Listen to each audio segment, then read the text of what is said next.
You're watching Friday Night Football Fever with Pete Byrne and Carl Duffenbaugh. Presented by TCU. The hits start now. Again, everyone must leave Akers Field immediately. Well, unfortunately, this was the scene all across Michiana tonight as severe weather washed out a full night of high school football. Good evening and welcome to Friday Night Football Fever, which tonight is being replaced by Friday night floods. Heavy rain and lightning caused havoc all across Michiana tonight, forcing nearly all of those sporting events to be postponed. Most of those games will be made up tomorrow, and we have a full list of times right now on our website, WSBT.com. But there were a lucky few that got to play at least some football tonight. We told you at 6 about the debut of Coach Nate Andrews at Northwood. His first game on the field named after his late father, and a packed house to support the Panthers tonight. Hosting second-ranked Concord tonight, Minutemen up 7-6 in the first quarter, facing 1st and 20, so they go to Jarrell Poindexter, who gets them 30. All the way down to the 20-yard line. He finally steps out of bounds, but that would set up a field goal for the Minutemen. 37 yards from Ryan Tepe, splits the uprights to put Concord up by 4, but that's when the storms roll through Napanee.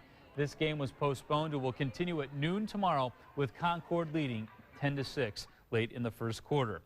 Well, they almost got through a quarter tonight down in Plymouth. Rockies hosting the Warsaw Tigers. Opening series of the game, Plymouth fumbles the pitch, and Warsaw's Caleb Woolridge is there to pounce on it. Warsaw recovers on the 20. Now, they weren't able to get a touchdown out of it, but it did lead the points. A 25-yard field goal, and that makes it 3-0 Warsaw.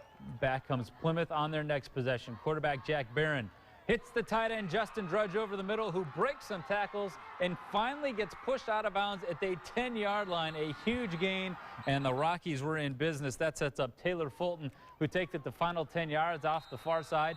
Plymouth takes a 7-3 lead, but again, lightning strikes minutes later, and that is not a pun, that's reality. Plymouth and Warsaw will resume 2 o'clock tomorrow afternoon with the Rockies leading 7-3. South Bend St. Joe's game tonight with Indianapolis Cathedral was canceled outright. That game will not be made up. However, as I mentioned, most of the games in our area will resume tomorrow, and we will pass along this information to you right now. Bremen and New Prairie will resume at 11:30 in the morning tomorrow. Culver at Triton at 10 o'clock. Jimtown and Laville will resume their game in the first quarter at 10.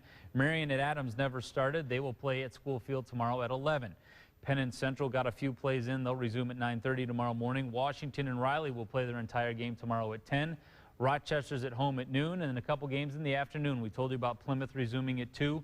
Goshen and Memorial will play at 2 o'clock. Northridge and Wawasee at 4:30 in the afternoon, and that Concord-Northwood game, which we showed you at Andrews Field, resumes at noon as well. And we will continue to update these postponements as we get them. There's been a few late ones that have come in. You can check those again on our website, WSBT.com.